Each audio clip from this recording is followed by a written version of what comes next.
안녕하십니까. 신재원 한의원 원장 심재원입니다.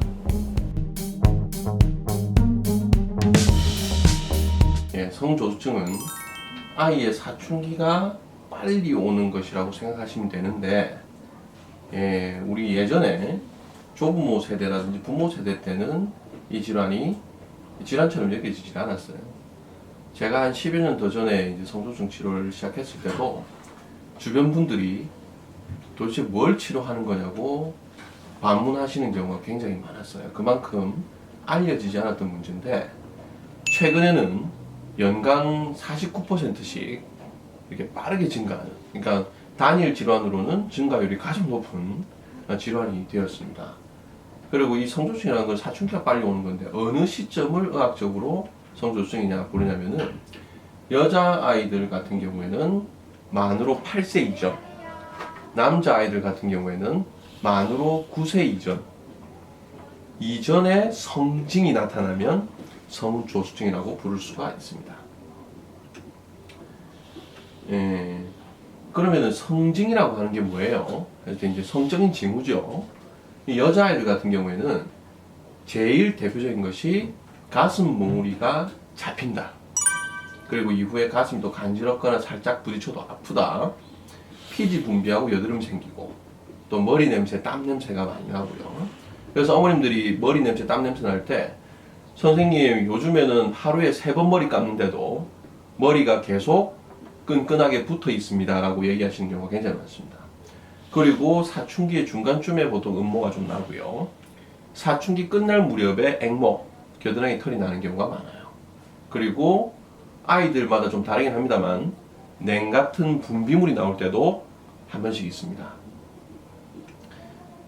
그리고 남자아이 같은 경우에는 가장 중요한 그 성징이 시작이 뭐냐 하면은 고환이 커지는 거예요. 그래서 예전에는 완전 아이 같은 느낌이었는데 조금씩 이제 징그러워진다.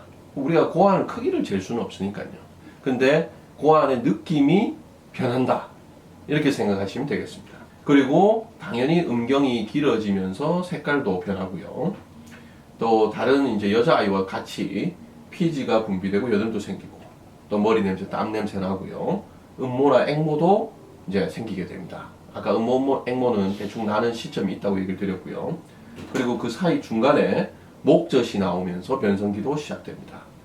그래서 성징이 시작되면 바로 우리가 치료가 들어가야 되기 때문에, 여자아이 같은 경우에는 가슴몽우리, 남자아이 같은 경우에는 고환이 발달하는 것을 성조숙증의 시작이라고 생각을 하시면 되고요.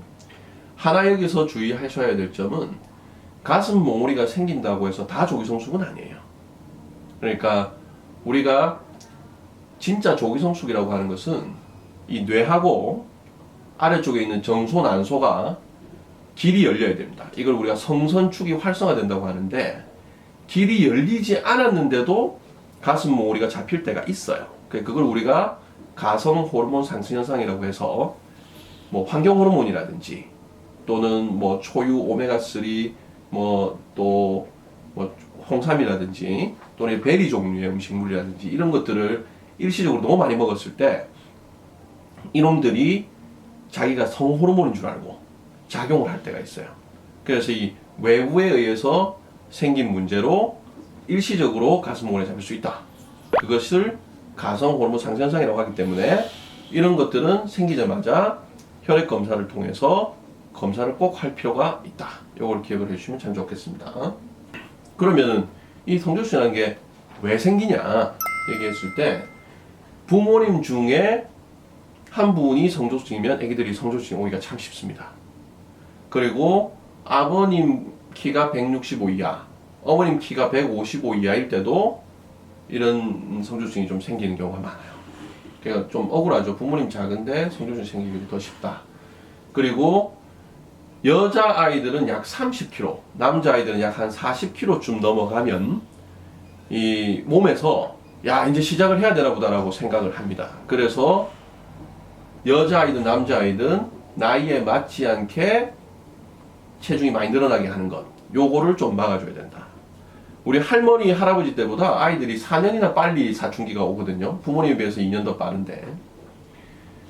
할머니 세대에 비해서 우리 영양보건이 훨씬 더 좋아지다 보니까 할머니, 할아버지 때는 30kg에 들어가는 시점이 훨씬 더 늦었었어요. 막 중학교 때 이럴 때 들어가셨는데 요즘엔 애들이 여자아이들은 초등학교 3학년, 남자아이들은 초등학교 5학년쯤 되면은 이렇게 된다는 거죠.